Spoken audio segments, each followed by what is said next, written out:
ফিরলাম বিকেলের বিতর্কে এবং যে বিষয়টি নিয়ে আমরা কথা বলছিলাম, একদিকে এই পুজো কেন্দ্রিক জনসংযোগ এবং যাকে নিয়ে তৃণমূলের অন্দরে একটা দ্বন্দ্ব, সে বিষয়টি নিয়ে আমরা আলোচনা করলাম। এরই পাশাপাশি যদি এটা জনসংযোগের মাধ্যম হয়, তাহলে যদি আমরা দেখি এটা পরিষ্কার করে, এটা পরিষ্কার কি হয়, বোঝানো কি যায় যে গত বছর প্রধানমন্ত্রী তিনি এই বিজেপির প্রায় বলা যেতে পারে ইজেডসিসির যে পুজো, দুর্গাপুজো গতবার থেকে শুরু হয়েছিল, তার উদ্বোধন করেছিলেন এবং পুজোর দিনগুলোতে সেখানে সাংস্কৃতিক অনুষ্ঠান। এবার কি হলো? এবার কি নির্বাচন নেই সে কারণেই? এমনই প্রশ্ন উঠছে, একটি রিপোর্ট।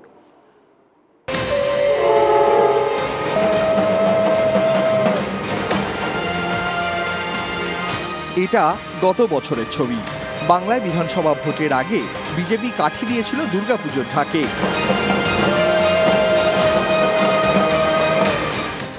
সল্টলেকের ইজেডসিসিতে সেই পুজো ঘিরে দলের বড় মেজো ছোট নেতাদের মধ্যে উৎসাহের কোনো অভাব ছিল না। দিল্লি থেকে ভার্চুয়ালি পুজোর উদ্বোধন করেছিলেন খোদ প্রধানমন্ত্রী। পুজোর 4 দিনে ইজেডসিসি ছিল জমজমাট। সে সবই এখন অতীত।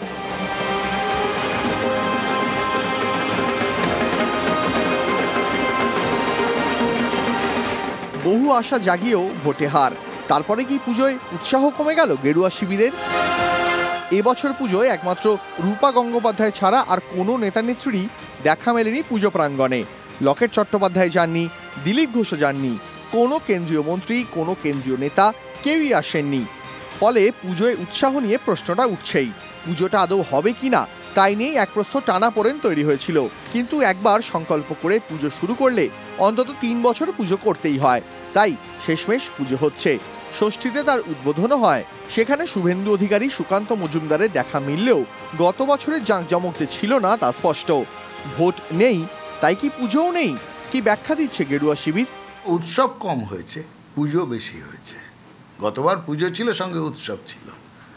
এবার পুজোটাই হয়েছে, উৎসব কম হয়েছে। বহু নেতা নেত্রীকে দেখা যায়নি না, তারা বিভিন্ন জায়গায় ব্যস্ত ছিলেন। ইলেকশনের আগের আবহাওয়া, এবং এটা তো মানতে অসুবিধে নেই, সেই সময় একাধিক কেন্দ্রীয় নেতৃত্ব, স্বয়ং প্রধানমন্ত্রী দুর্গোৎসব উপলক্ষে সারা ভারতকে বার্তা দিচ্ছেন, সেটাও একটা খুব বড় ঘটনা ছিল। বিজেপির পুজো এটা নয়, কোনো রাজনৈতিক দলের কাজ পুজো করা নয়। বিজেপির বেশ কিছু নেতা কর্মীরা মিলে ওই পুজোটা শুরু করেছিলেন। এখন এই কোভিড মহামারীর সময় কোন পুজো বড়, কোন পুজো ছোট, সেটা আলোচ্য বিষয় হতে পারে না। আমাদের যে অবস্থা, 8,000 কর্মী এখনও বাড়ি ঢুকতে পারেননি, এখনও জরিমানা দিয়ে মানুষকে বাড়ি ফিরতে হচ্ছে, দোকান বন্ধ, ভ্যাকসিন পাচ্ছে না। মানে একদিকে সম্পূর্ণ অন্ধকার, আর আরেকদিকে বিজেপি নেতারা বিরাট পুজোর জৌলস নিয়ে ঘুরবেন, এটা তো কাম্য নয়। বিজেপির 2 নেতার মুখে 2 কথা। একজন ভোট স্পেশাল পুজোর কথা বকলমে মেনে নিচ্ছেন ঠিকই, তবে অন্যজন বলছেন অতিমারি আর ভোট হিংসার কথা।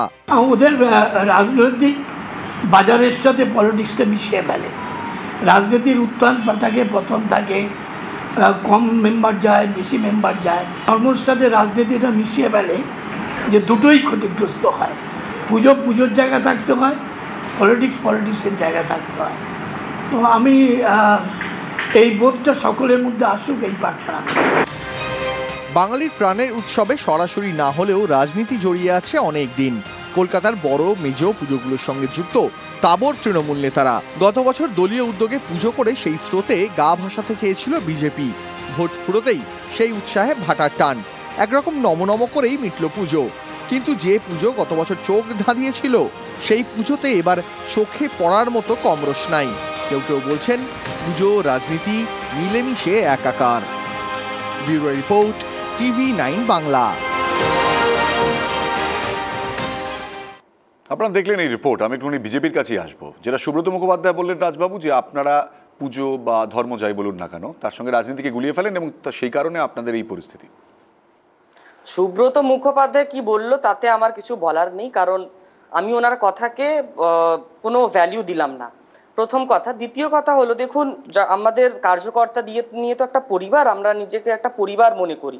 কারণ আর যেহেতু কি আমাদের নিজেদের পরিবারে এখন বহু এমন ছেলে আছে যারা বাড়ি ফিরতে পারেনি, রাজনৈতিক হিংসাতে তারা ক্ষতিগ্রস্ত হয়েছে, মারা গেছে। অভিজিৎ সরকার, তার পরিবার ছিল গতবারে। এবার আপনি ভাবুন না যে আমাদের কি নিয়ম আছে, কি এই অবস্থাতে কি আমরা কি পুজো করতে পারি, ওই স্তরে কি পুজোটাকে নিয়ে যেতে পারি, ওই পর্যায়ে কি আনন্দ ফুর্তি করতে পারি?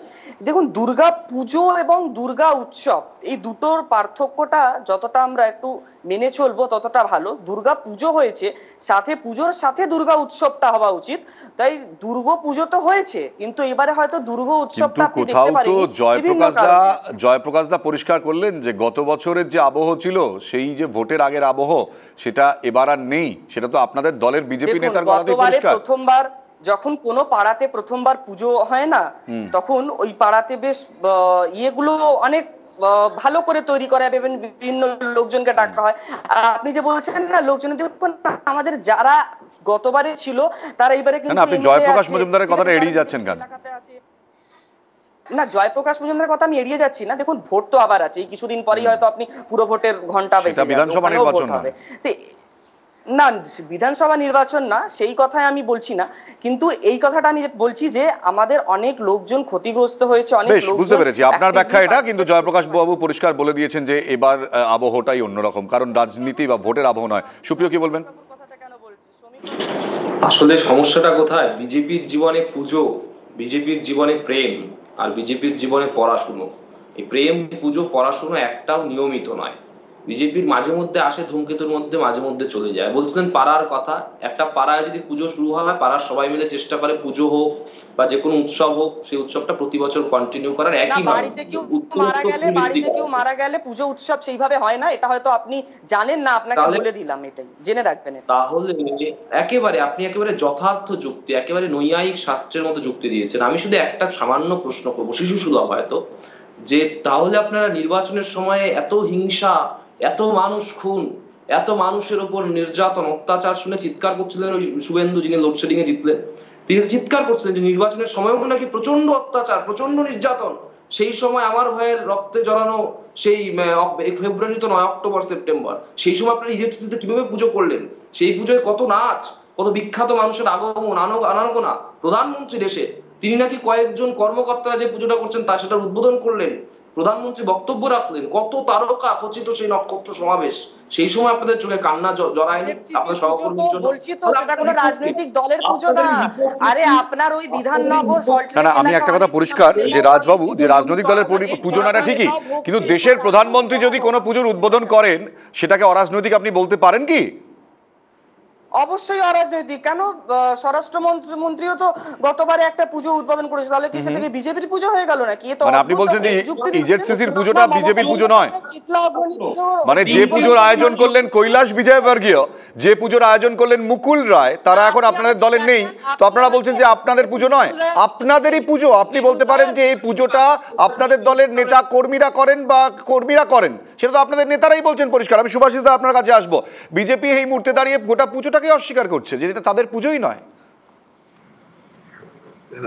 সেটা ওই একটু আগে যিনি বললেন মানে নির্বাচনের আবহ নেই, সেটা আমার ধারণা অন্যতম কারণ।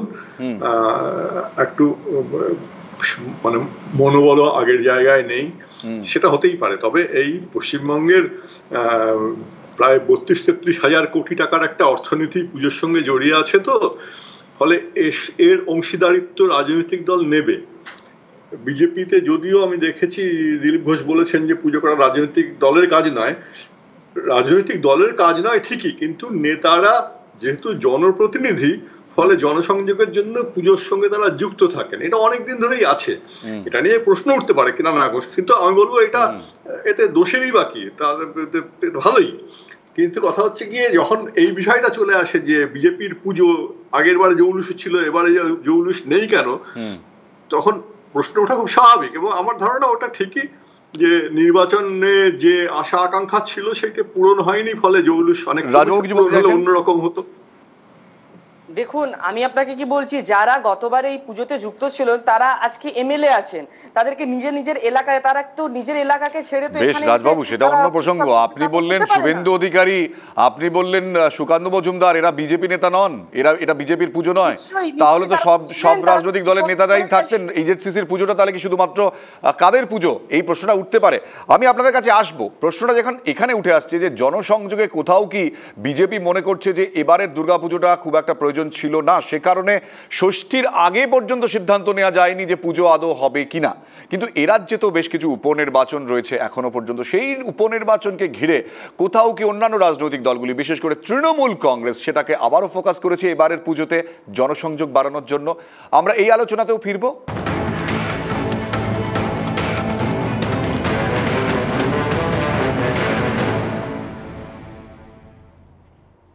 বিরতির পর আরো একবার স্বাগত। যেটা বিশেষজ্ঞরা বলছেন যে রাজনৈতিকভাবে তৃণমূল কংগ্রেস অনেক এগিয়ে দুর্গাপুজোয় জনসংযোগ তৈরির ক্ষেত্রে, এবং আগামী বেশ কিছু উপনির্বাচনে দুর্গাপুজো, এবারে যে দুর্গাপুজো গেল, সেক্ষেত্রে তৃণমূল কংগ্রেস কতটা সেই জনসংযোগ তৈরি করেছে, বা অন্যান্য রাজনৈতিক দলগুলো কি ভাবছে। কারণ বিজেপির ইতিমধ্যেই জনসংযোগ নিয়ে আলোচনা করছিলাম, সে নিয়ে আলোচনা করব। আমাদের সঙ্গে এই মুহূর্তে রয়েছেন শান্তিপুরের বিজেপি প্রার্থী নিরঞ্জন বিশ্বাস, আপনাকে স্বাগত। এছাড়াও আমাদের সঙ্গে রয়েছেন সুকণ্ঠ বণিক, খড়দা তৃণমূল কংগ্রেসের নেতা, এবং সুমন কল্যাণ ভদ্র আমাদের সঙ্গে রয়েছেন কোচবিহার থেকে আমাদের প্রতিনিধি। আমি একটু সুমন, তোমার কাছে প্রথমে আসি। এবারের দুর্গাপুজোতে উপনির্বাচনের আগে রাজনৈতিক দলগুলো কতটা এই পুজোকে নির্বাচনী প্রচার বা তাদের জনসংযোগের ক্ষেত্রে ব্যবহার করলো ইনডাইরেক্টলি? দেখো, তৃণমূল কংগ্রেসের যিনি প্রার্থী উদয়ন গুহ, তিনি এক সময়কার এই দিনহাটার বিধায়ক ছিলেন। তিনি তো যথেষ্ট পরিমাণেই বিভিন্ন মণ্ডপে গিয়েছেন, বা গতকালকে যখন বিসর্জন হচ্ছিল সেই বিসর্জনের টেন্টে বসেছিলেন, সেখান থেকে জনসংযোগ ছেড়েছেন। মোটের ওপর তারা কিন্তু গোটা পুজো জুড়েই বিভিন্ন জায়গায় যেমন যাওয়া, মানুষের সঙ্গে জনসংযোগ যতটা করা দরকার ততটা কিন্তু তারা করেইছেন। প্রত্যেকবারই তারা এটা করেন। এবার ইলেকশনের জন্য অবশ্য এটা বেড়েছে, এটা কিন্তু বলাই যায়। পাশাপাশি তৃণমূল কংগ্রেস যেভাবে প্রচারে নেমেছে, যেভাবে প্রচার ইতিমধ্যেই অনেকটা এগিয়েছে, এটা কিন্তু বিজেপির ক্ষেত্রে ততটা দেখা যাচ্ছে না। যদিও বিজেপির যিনি প্রার্থী হয়েছেন অশোক মণ্ডল, তিনিও দিনহাটার বিধায়ক ছিলেন এক সময়। উদয়ন গুহকে 2006 সালে তিনি হারিয়েছিলেন এই দিনহাটার নির্বাচনে। তিনি অবশ্য নিজের পাড়ার পাশাপাশি আশেপাশে যে সমস্ত ক্লাবগুলো রয়েছে প্রত্যেকবারই তিনি সেটা করেন। এবারও কিন্তু বাদ যায়নি, কিছুটা করেছেন। তবে তুল্যমূল্য বিচার যদি আমরা করি, সেক্ষেত্রে বিজেপির থেকে অনেকটাই এগিয়ে থাকবে তৃণমূল এই পুজোর সময় প্রচারকে ঘিরে। কুণাল, একদমই। আমি একটু নিরঞ্জনবাবু আপনার কাছে আসি। এবারের পুজো, দুর্গাপুজো, যেটা আমরা একটু করে আলোচনা করছিলাম, ইজেসিসি পুজো, সেটা দুর্গাপুজোতে আপনাদের দলের মধ্যে একটা বিতর্ক ছিল, খুব একটা বড় করে হয়নি। কিন্তু আপনি ব্যক্তিগতভাবে আপনার ভোটের আগে কোথাও কি দুর্গাপুজোকে এই জনসংযোগের হাতিয়ার হিসেবে ব্যবহার করলেন, নাকি আপনি মনে করেন যে এটার প্রয়োজন নেই?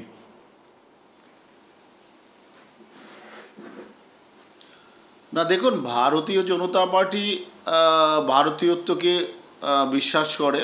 আমরা জাতীয়তাবাদী ভাবধারায় বিশ্বাসী। দুর্গাপুজো আমাদের আবেগ, ভালোবাসা, ধর্মীয় একটি বিষয়। এটাকে আমরা শুধুমাত্র উৎসব বলে ভাবি না, এটা আমাদের জীবনের অঙ্গাঙ্গিভাবে জড়িত রয়েছে। ছোটবেলা থেকে জন্ম পর থেকে আমরা জগৎজননীকে মা বলে আমরা জানি, জগৎ মাতা বলে জানি। আমরা সেইভাবে শ্রদ্ধার সঙ্গে, ভক্তির সঙ্গে আমরা এটা স্মরণ করি, শ্রদ্ধা নিবেদন করি, প্রণাম করি মাকে, মায়ের কাছে আশীর্বাদ চাই নিজের জন্য, মানব জাতির জন্য।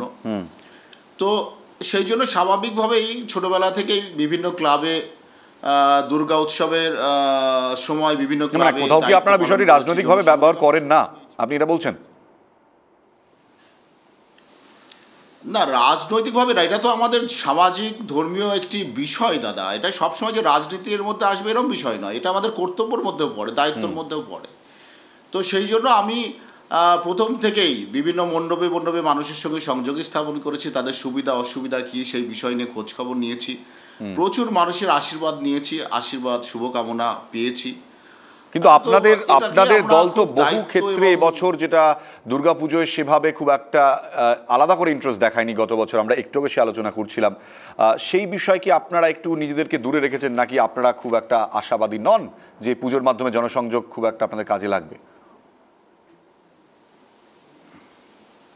না না, সে বিষয় নয়। আসলে কোভিড পরিস্থিতি চলছে, আমরা চাইছি না যে হ্যাবক মানুষ একটা জায়গায় জমায়েত করে আমরা কোভিড প্রোটোকলটাকে ভেঙে ফেলি, এরকম বিষয় নয়, আমরা ভাবছি না।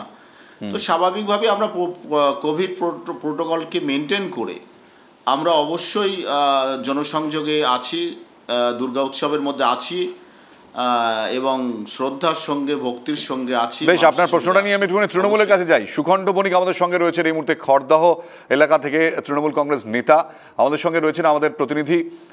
এই মুহূর্তে যেটা জানতে যাবো অনন্ত, একটুখানি ওনার কাছে যে প্রশ্নটা আমি রাখতে চাইছি, যে এটা বিজেপি মনে করছে যে এবারের পুজোটাকে আলাদাভাবে রাজনৈতিকভাবে ব্যবহার করার প্রয়োজন নেই, কারণ কোভিড পরিস্থিতি, সেখানে উৎসবটা উৎসবের মতন হওয়াই উচিত ছিল, ভিড়ভাড় বা এই ধরনের জনসংযোগের তাদের উদ্দেশ্য নয়, রাজনৈতিকভাবে তারা ব্যবহার করতে চান না এবার কোভিড পরিস্থিতি। কি বলবেন উনি? বলছি বিজেপি এবার চেয়েছিল যে এবার পুজোটা জনসংযোগ হিসাবে ব্যবহার করা না, রাজনৈতিক প্রচার নয়, কিন্তু এবার যে জনসংযোগের প্রচার, যেটা একটা ভোট পড়ে গেছে প্লাস এর মধ্যে পুজো, তার মধ্যে এই জনসংযোগ, এই বিজেপির এই বক্তব্যটা কী বলবে? বিজেপির বক্তব্যের সাথে আমাদের দলের তো মিল নেই। বিজেপি বিজেপির মতো বলছে, কিন্তু আমাদের যিনি প্রার্থী হয়েছেন শোভনদেব চট্টোপাধ্যায়, আমরা এই পুজোটাকে উপভোগ করেছি শোভনদেব চট্টোপাধ্যায়ের জনসংযোগের মাধ্যমে। আমাদের কর্মীরা বিভিন্ন পুজো মণ্ডপে বসে দলের হয়ে কথা বলেছেন। শোভনদা নিজে খড়দহ বিধানসভা কেন্দ্রের প্রায় 132টা পুজো মণ্ডপে গেছেন, সেখানে গিয়ে মন্ত্র উচ্চারণ করেছেন, মানুষের সাথে কথা বলেছেন, পুজো কমিটির লোকেদের সাথে কথা বলেছেন, তার লেখা বই দিয়েছেন, শুভেচ্ছা বার্তা দিয়েছেন, মানুষ গ্রহণ করেছে।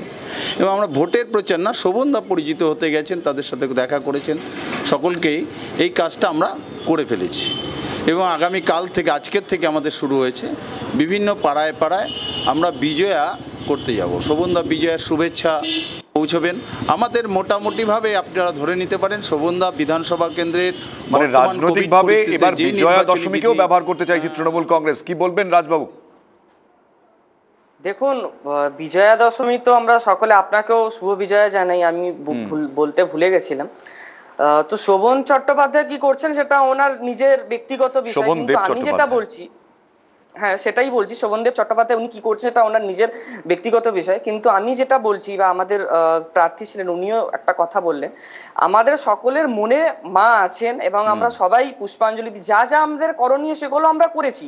এবার ইজেডসিসি নিয়ে একটা নতুন জায়গা আপনার সামনে তুলে ধরছি, সনাতন ধর্মের উপর আক্রমণকারী শত্রুদের বিনাশ করে আমরা যেন গেরুয়া ধ্বজা তুলতে পারি, এই কথাটি এবার বলেছেন শুভেন্দু অধিকারী। সুপ্রিয় গুহ,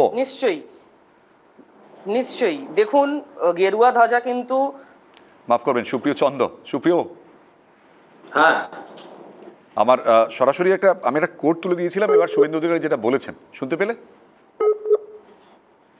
হ্যাঁ শুনতে পেলে। শুভেন্দু অধিকারী লোডশেডিং এ যেটা বিধায়ক এবং তার যে নির্বাচন প্রক্রিয়া, নির্বাচনে তিনি জিতে যেভাবে এসেছেন সেটা বিচারাধীন।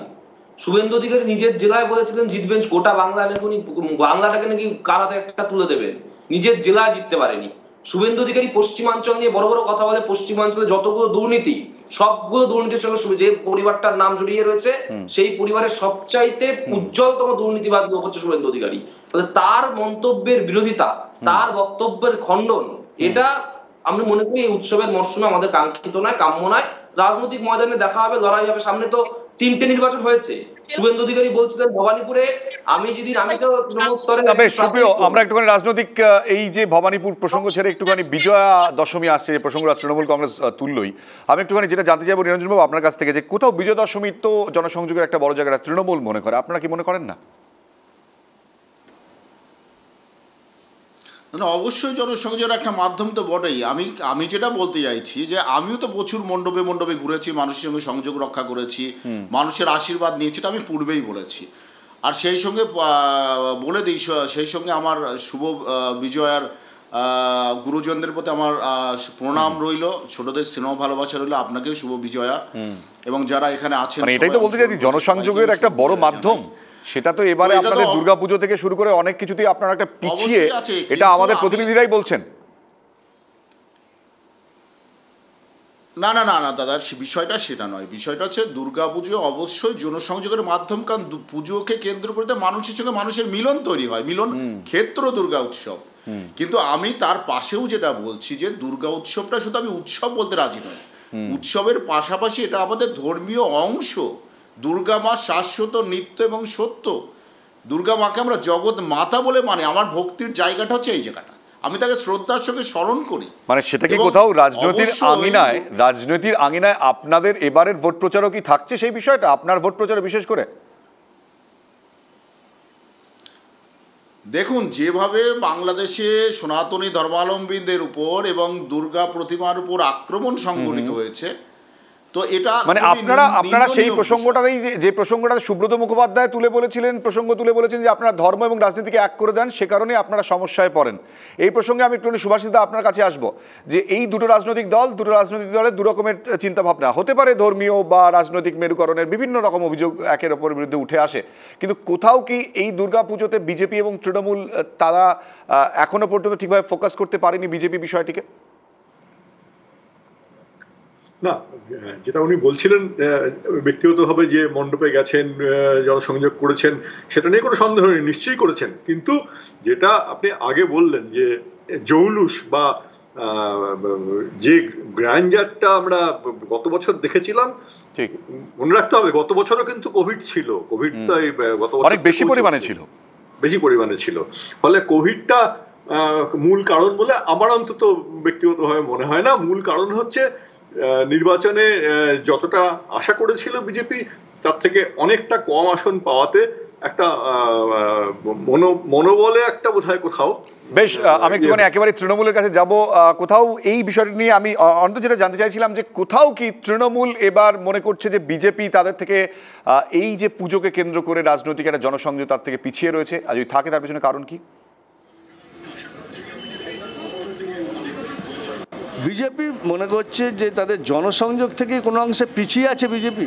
এই যে জনসংযোগ, আমাদের বিজেপির এখানে কিছুই জনসংযোগ নেই।